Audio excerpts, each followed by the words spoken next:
Condomínio do Tubim é um projeto que surgiu recentemente. Qual você é o diretor, né? Se eu não me engano, 2021, né? Pandemia, durante Pandemia, é. E você é o diretor. Sim. Na verdade, Legal. quando começou... Pra ser diretor? Na verdade, o que aconteceu foi o seguinte.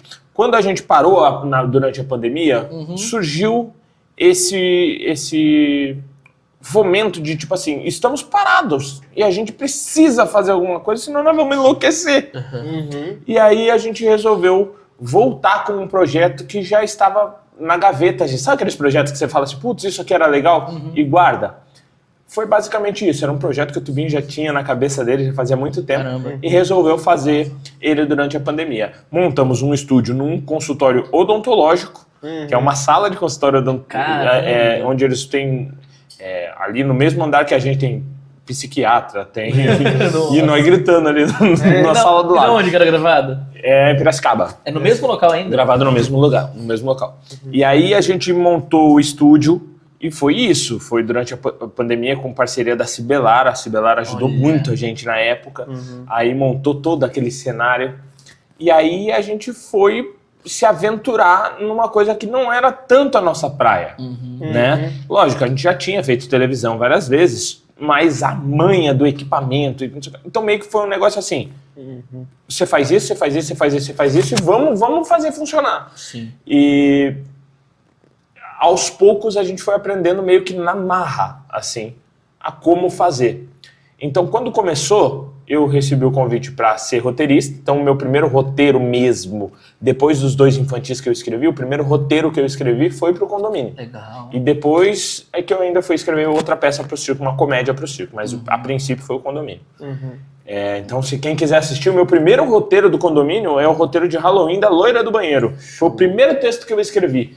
E uma coisa que é muito legal, se eu não me engano, eu tenho ele da forma com que eu escrevi, porque, lógico, depois que eu escrevo, vai na mão do Tubinho, o Tubinho faz a leitura, faz a redação final, altera o que ele acha que tem que alterar naquele texto, para que fique na embocadura do palhaço e fique na forma com que ele faria, né?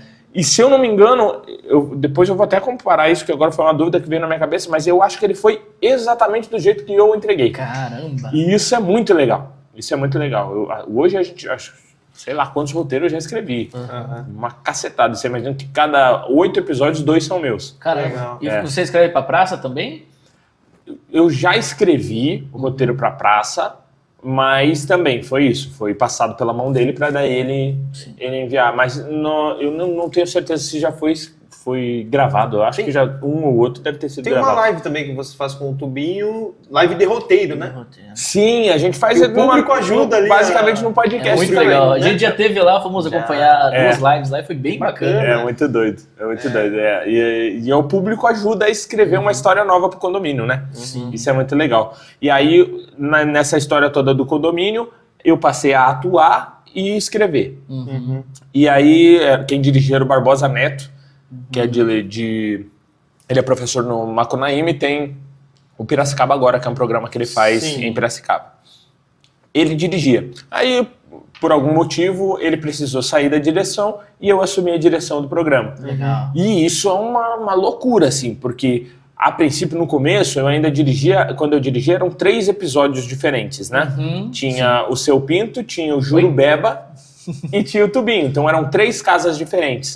E ali, nesse momento, eu tinha que dirigir os 3. Quando era Jurubeba e Catuaba e era o Seu Pinto, era mais fácil, porque eu estava fora de cena para poder dirigir. Então você ficava com o intercom falando com câmera, corta pra lá, vai pra cá, vem pra cá. Eu cortava o episódio, às vezes, na hora, ao vivo, ia cortando já o episódio para ele sair pronto assim que acabar.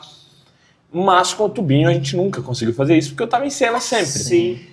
E aí você dirigir o episódio sem saber, porque muitas vezes entra muito improviso durante ele, e você conseguir dirigir o episódio sem estar atrás das câmeras é bem complicado. Mesmo com o TP ali é difícil. E isso foi uma coisa que a gente colocou agora. Ah, sim. Antigamente não tinha. A gente não tinha nenhum monitor virado pra gente com as imagens, né? E como foi dirigir o Dedé? A ponto do Dedé chegar pra mim e falar assim, viu, você acha que tá bom do jeito que eu tô fazendo? Ô, louco. Tipo assim, depois você me passa umas dicas, porque o que acontece? Poxa, passativo. Eu te juro que ele falou isso. Te juro. O que eu respondo numa coisa dessa? Eu não sei o que falar. Eu vou falar, não sei. Contrário, né? Eu cheguei a falar pra ele, não, depois que você me ensinar, eu te ensino, porque sabe como? Era muito doido. E ele chegou pra mim pra perguntar sobre isso, mas eu entendo por quê. Eu comecei a fazer escada pro tubinho, fazer escada sempre pra ele, eu acho que eu tinha uns 14, 15. O que é o escada, pra quem não... O escada é basicamente quem levanta a bola pra ele cortar. No vôlei é exatamente isso. Jogou a bola, o palhaço corta. Então eu preparo a piada, o palhaço dá o desfecho. Eu preparo a piada, o palhaço dá o desfecho. É quem dá o apoio, o suporte pro palhaço em cena. Sim. E nessa, eu comecei a fazer escada pra ele logo com 14, 15 anos. Eu comecei a fazer. E aí tem uma história muito doida, que eu comecei a fazer, e o primeiro dia eu fazia com ele um sketch que chama Toma um Real que eu também não sei. Esse é o sketch que a gente fazia. Que era um sketch que eu aprendi a fazer quando eu era criança. Eu fazia de palhaço criança. Tá. E aí, como eu já fazia o palhaço, quando foi fazer o escada, pra mim era fácil, porque eu sabia como era o sketch exatamente. Sim. E aí, um certo dia, do nada, assim, eu tava andando no circo lá e ele falou assim, chama o Nicolas. Cheguei no palco com ele, eu vou levar lixa número 5, você faz? E eu sempre tive isso, e é um negócio que eu sempre falo pros meninos no circo.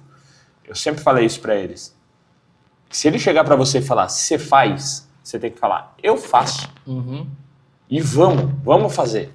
Por quê? Porque nesse momento foi o que ele fez comigo. Ele sabia que o risco estava na mão dele, se acontecesse alguma coisa de errado durante o sketch. Mas ele sabia que ele ia conseguir resolver se alguma coisa desse errado. Então o que ele fez? Ele pediu para quem fazia o sketch com ele antes, ficasse no bastidor. Então nesse sketch tem uma coisa que sempre sai e volta, sai e volta, sai e volta. Toda vez que eu saía, a pessoa que estava fora falava, agora é tal coisa. E eu voltava e fazia outra cena com ele. Legal. Eu já conhecia, obviamente, o sketch, mas nunca tinha feito. Então meio que foi isso. Eu lembro que o Dionísio ficou do lado de fora e eu fazendo o sketch com ele. E foi isso. Ele chegou, antes de entrar em cena, ele pegou na minha mão e falou assim, o risco é meu, pode ficar tranquilo, vamos entrar, vamos se divertir, vamos fazer. E aí ali eu comecei a fazer esse sketch com ele. Então, sempre que a gente ia sair pra viajar, ia fazer alguma coisa, era sempre esse sketch que a gente fazia. A gente chegou em Araras, a gente foi fazer isso em praça pública. Eu perguntei pra ele, vai a lixa? Ele falou, vai a lixa? Falei, beleza, o sketch tem 10 minutos.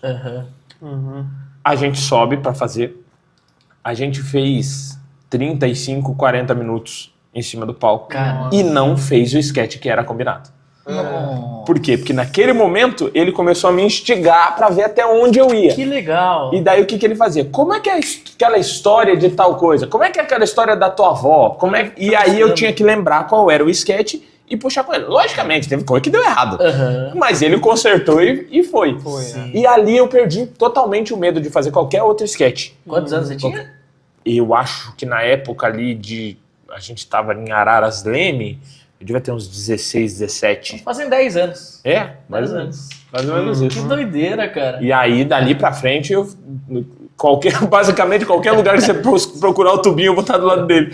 Se não sou eu, é o Carlos Alberto. Mas... Sim, muito legal. A gente acompanhou vocês nas carretas e nos teatros também. E basicamente segue uma espinha ali, mas sempre tem algo diferente, né? Sim. E vocês desenrolam bem. E às vezes o próprio sketch tem uma sequência que ela não é obedecida. Às vezes a piada que é da frente a gente joga antes. Isso sempre acontece, sabe?